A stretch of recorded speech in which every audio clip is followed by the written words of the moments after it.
चौगन ground Kishtwar में अमन memorial cricket tournament की final तकरीब के मौके पर डीजीपी जम्मू कश्मीर दिलबाग सिंह, एडीजीपी जम्मू मुकेश सिंह ने शिरकत की। डीजीपी दिलबाग सिंह ने कहा कि किश्तवाड़ जिले में सिर्फ चंद दहशतगर्द रह गए हैं और उनका भी जल्द खात्मा किया जाएगा। डीजीपी ने कहा कि वादी चिनाब माजी में दहशतगर्दी का निशाना रही है, लेकिन अब ये इलाका माजी की तरह नहीं रहेगी।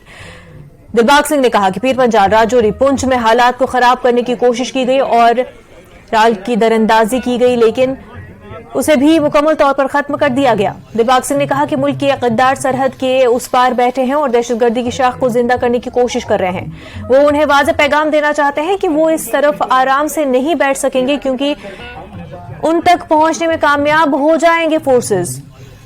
उनकी हिमायत करने वालों के खिलाफ सख्त कार्रवाई की जाएगी। दिलबाग सिंह ने आज जिला किश्तवाड़ का दौरा किया और उनके साथ एडीजीपी पुलिस मुकेश सिंह और कई सीनियर पुलिस अफसरान मौजूद थे।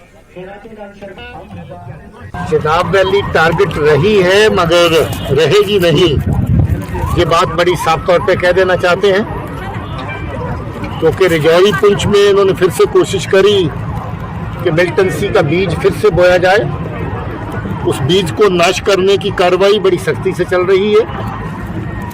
राजौरी के साथ क्योंकि आगे रियासी का एरिया लग जाता है, राजौरी के साथ वैली का एरिया लग जाता है, इसलिए इनकी कोशिश होती है कि उधर से इन्फिल्ट्रेशन करवा के पाकिस्तान की सरहद की तरफ से इस तरफ इनको राजौरी पुंछ के रास्ते से या फिर रियासी की तरफ या रियासी से होकर के आगे कश्मीर की तरफ या फिर जो डायरेक्टली इलाके लगते हैं उससे कश्मीर की तरफ चलाया जाए।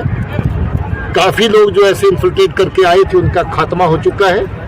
डोडा किश्तवाड़ की रेंज में डट के पहरा दिया जा रहा है पुलिस और फोर्सेस की तरफ से, और उसके साथ साथ लोगों की तरफ से कोई भी ऐसा गलत अंसर अगर यहाँ पर कदम रखेगा, जहाँ पर इस तरह की नकलो हरकत करेगा, तो उसका मुंह तोड़ जवाब दिया जाएगा।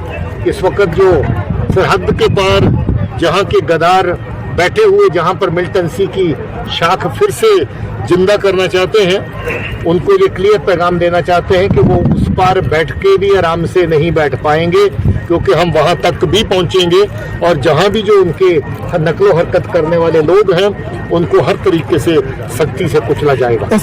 देखिए, वो आगे पीछे चलते चलाते आपको पता है कि उस उम्र में पहुँच चुका है, बूढ़ी हड्डियाँ कब्र के करीब हैं। हम चाहते हैं कि हम ही उसको कब्र तक ले जाएं, तो मगर अगर हम नहीं ले गए तो खुद भी कब्र के करीब है वो, इसलिए जल्द ही वो वक्त दूर नहीं है जब वो कब्र में होगा। उसके साथी जो साथ साथ जुड़े, कभी कभार उनका सफाया टाइम टू टाइम होता रहा। एक दो अभी भी उसके साथ आगे पीछे चलने वाले कहीं ना कहीं उसके साथी होने का दम भरते हैं, उनका भी सफाया जल्दी होगा। इसके अलावा जो आगे पीछे का एरिया इलाका जिसका आपने जिक्र किया है, उसके ऊपर हमारी सख्त नज़र है। सब जगह पे कार्रवाई चल रही है। उनकी प्रॉपर्टी जो पार से बैठे गद्दारी जहाँ पर अपने लोगों के साथ कर रहे हैं, उनको हमने निशाना बनाया है और आगे भी उनके खिलाफ सख्त कार्रवाई चलेगी।